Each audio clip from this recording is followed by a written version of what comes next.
Hi friend, আসসালামু আলাইকুম।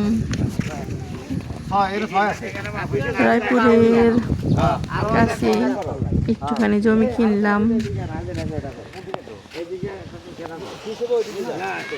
আমার হাজব্যান্ড কিনেছে।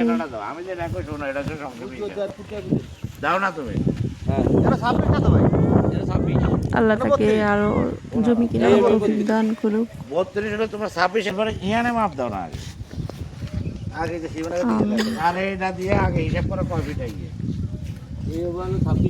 খুব সহজে যাতে এখানে 5 তলা একটা বিল্ডিং করতে পারি, আল্লাহ যাতে আমার হাজব্যান্ডকে তৌফিক দান করে, আমার হাজব্যান্ডের আশা পূরণ করে। তোমরা সকলে দোয়া করো। আরে এটা কিছু না, এটা কিছু না, এটা কিছু থাকতো না, এটা থাকতো না। এবার ইয়ান্তর নাম বাদ দাও। এই ইয়ান্তর এটা প্রফিট আছে 27.5 হিসাব করে। আমি যেটা একটা হিসাবে হিসাব করি। এটা হিসাব করি। এটা কত করে 80 82 দেখো